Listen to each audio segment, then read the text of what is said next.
Hi guys, this is the first episode of the Hashbrown Traveller. My name is Mr. H, anonymous for the time being. I just want to talk about Schengen visas and how one must have a very good profile to get a Schengen visa.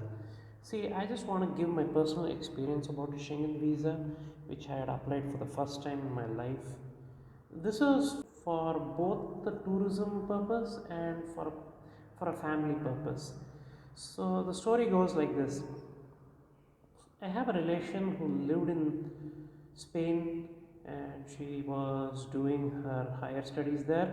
So she once invited my mother to just to be of help for her for a month. So my mother went to Spain for a month, and few years later she invited me to come to Spain for the graduation. So I was very skeptical back then that how can I go to Spain, because I didn't have a stable job and I was not making much of money. So, but I got inspired to go there because of one person. So actually, once when my mother went to Spain, so she was transiting in Dubai airport. So she met one of her old landlord's daughter who was on her way to Manchester, United Kingdom. So she got to reconnect with her old friends, that landlord's daughter. So few years later she asked a favor from my mother, saying that her son was going to Spain. So is it possible, can your relation just help him out a bit? I can share him his number so she can help him out. That is when my relation decided to just help that boy out when he is traveling for Spain. After all, that boy was a student, and if he could go, why can't I go? That one idea came up in my mind. So I said yes, I will go. But the only drawback here is that she could not provide what is called Guardia Urbana invitation letter. A letter of invitation, they'll say, from the country. That's obviously necessary for the visa to be processed. So since she could not furnish that letter for me, because time was very less at that point, because she had once done the Guardia Urbana letter for my mother, which was very successful, and my mother got a visa for it. But in my case, I could not get that letter. So what she said that you can try taking a tourist visa. So for a tourist visa, I decided to approach the travel agency. So earlier, the visa for Spain was all processed in VFS, but then what happened is they changed the company to BLS, who ended up being their official agents for Spain visas to be processed. So the thing here is that I approached to BLS branch. So I just checked out what are the documentations needed. I got all the documentations there and I got my permission letter from my office. See, you should understand a point that I wasn't working in a permanent job. Uh, I was working under a contract for a year in a company, but I was not an employee. I didn't have any pay slips of sorts. I could only furnish some Form 16s which I had from my previous work as consultant. So here I attached those details and all that, and I got the insurance, all that, everything done, and had even booked a flight ticket. That is the flight ticket from Doha to the destination in Spain. Booked a flight ticket to Qatar Airways. The thing here is that those guys, to get an appointment, those guys charge. So they apparently charged me like 2.5 for a express service to be done. So I just booked an appointment and then I approached the center on the date. So I went there, he just checked my documentation, and you should observe this one thing. When he checked the documentation, he said documentation seems fine and all that. But then I requested that shall I collect the passport from your center? Then he suddenly says this: once the visa is issued, it will come directly to your place. For that, you have to pay as extra for a courier service charge. I was not so keen on a courier service charge because I always generally collect my passport through the processing center only. But he was very insistent on me to select the courier service charge, because then he blatantly lied that it would take 15 days. So 15 days was kind of risky because it was kind of cutting too close for my trip, which was scheduled on the 19th. When I was applying for this was on the 2nd of that month. So then what happened is I just said, okay, fine, courier charge and SMS charge and all that. And so here is the slip given to me by the BLS for my visa process. You can understand what all was charged for it. You can see, observe this, you can see. Then I waited for a week. I was just hoping for it. Then I was given a tracker number. I was seeing where it was coming. So it was getting dispatched to my address. So I just was I was waiting with bated breath and all, because already I had shopped a lot of food items just for my relation, and all ready to eat mixes all packed in the bag. Everything was ready. I was very confident that I would get a visa, given the fact that I had traveled only to Malaysia a few years back. So the thing here is, the passport was delivered to me at my doorstep. I just felt some paper like thing over my passport. I didn't know what it was. I just opened the cover. I just saw a paper, and then I just opened my passport page. I was flipping my pages. I saw a stamp, a marker stamp. It was written Consulate General of Spain, Bombay, like the Consulate General of Spain, Mumbai, and the date mentioned, and was marked C. In that, you can see in this photo. This is how it looked. So here, the thing here was, I was very puzzled. What the hell happened? Then I saw the papers. One was in Spanish and one was in English. The English version, which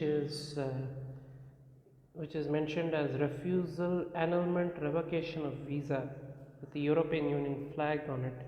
So it gives the name, but the name is not mentioned here. But the reason is mentioned on number 8, which says the information submitted regarding the justification for the purpose and conditions of the intended stay was not reliable. This is what is mentioned in the refusal page. So in the Spanish version also it's mentioned the same. The only difference is it is signed and sealed by the Consular General of the Spanish Consulate. And moreover, there is a marker on the page. You can see in this photo, you can see the marker in the page, which just says Consulado General de España, Mumbai, and it's marked C with the date, specified date mentioned. So first I mistook it as some kind of a refusal stamp, but then later online I checked and found out that it is just a marker. They actually mark the page where they want to stick the visa as at first.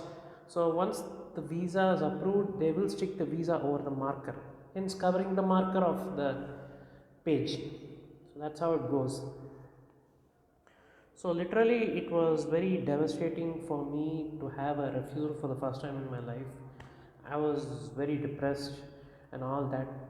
There was an option for appealing again for the visa, but hence it would cost a lot of money, and moreover uh, the flight rebooking and all that stuff will cost a lot of money. I dropped the idea. But because of this visa refusal and flight cancellation, it totally costed me a lot of money, almost close to, what do you say, 24,000 rupees, which in there is more like $321, which I had lost in the process. A few months later, I went to another travel agent and I told this story of how I got a visa rejection. He told that this is due to the fact that sometimes it depends mostly on how the profile is and it depends on the mood of the granting officer how it goes. Maybe his mood was bad, hence he would have rejected your visa. It goes like that. And if you see, the fact here is that a lot of people have complained that Spain visa is very difficult to get, but at in some cases that if you have the right papers and the right profile, possibly you will get it. But the problem here is it's too hard to get. It's like even it's like the chances are very less because it's a very even though it is a place for tourism, it's just that they just don't want tourists to come to Spain.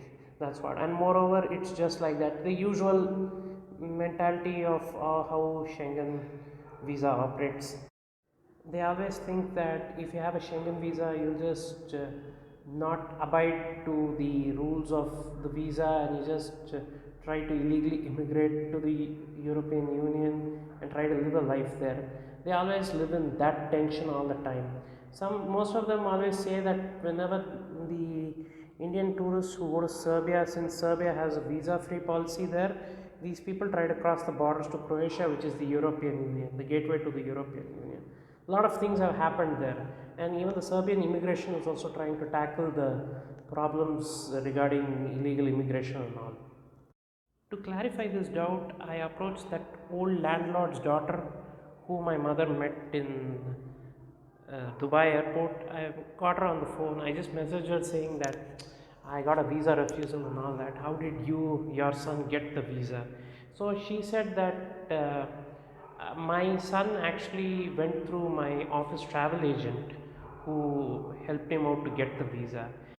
And I requested that can that same agent help me to get a visa again.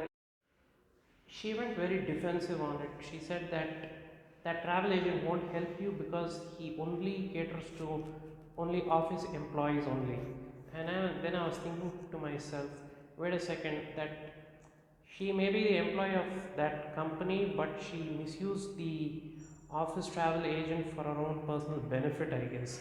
That was my assumption, I guess. Because, see, if that travel agent is actually open to all, means he would help, right?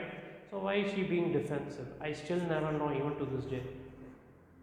Her son achieved the fact that he could go to Europe at such a young age, where with the backing of his father's money and his mother's money, without even he's earning out of his own pocket. And that guy is such a privileged son of a. Due to this visa refusal, it may have a lot of problems in the future. A lot of people say, but I'm not sure. It depends that if in time, if you had improved your profile to such an extent where you had also sorted the issue of why the visa was rejected, then the possibility is that you would get the visa.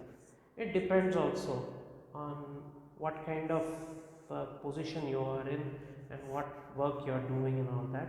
And also, moreover, the travel history also counts for it. If you have a very good travel history, 100% the visa can be achieved.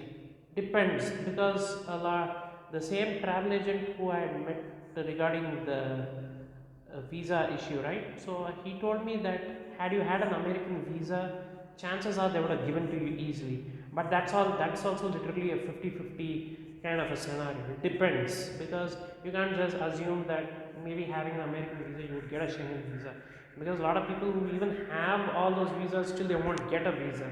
It's like that. The situation depends like that. Just to clarify my doubt, I went to the same BLS office after a month and I asked him the reason why that visa was rejected. He had no answer. He was making it. He was making sure that I should not even be around the BLS center. He just told me to go because he has no answers and he just threw the blame on the consulate. In this, what I found out that all along that BLS has been playing dirty tricks in order to make more money from applicants. See, the catch here is that theirs is more of a manipulative tactic that they use just to make sure that they get the money and they cannot be blamed for any rejection or loss. So the thing here is, what I found out was, see, when I approached him with with the documentation and all that, it was his duty to to go through the documentation and see if there was any red flags in it. But he said that the documentation is fine. Why did he even have to ask that in the first place? No, that's because, see, if this was VFS, means they would just go through the documentation and they'll see if there's one missing also, they will tell you to go and fetch it.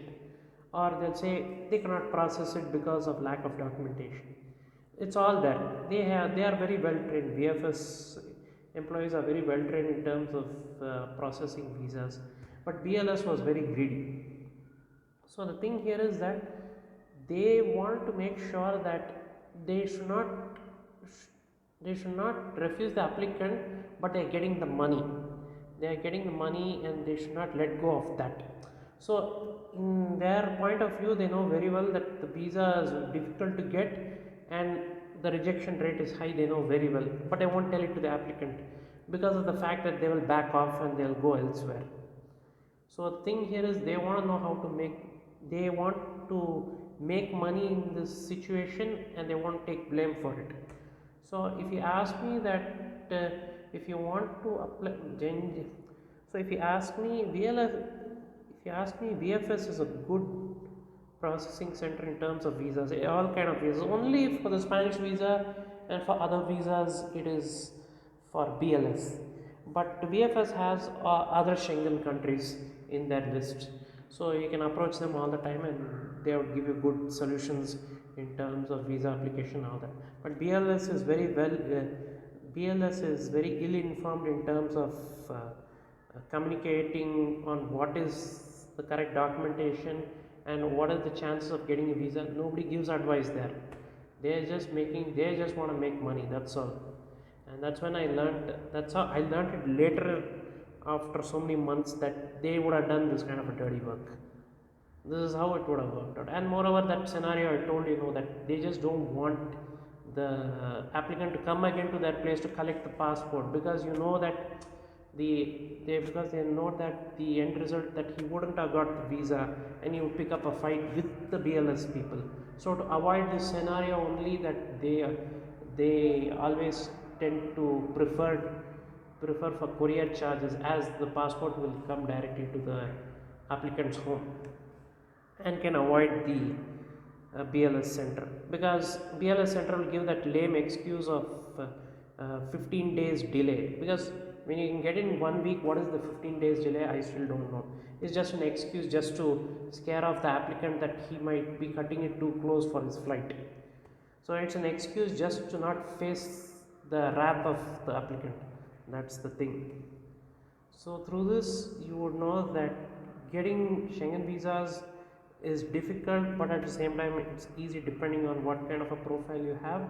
It would help that you must learn a lot about how to apply it and what are the documentations needed to get a better chance into getting a visa.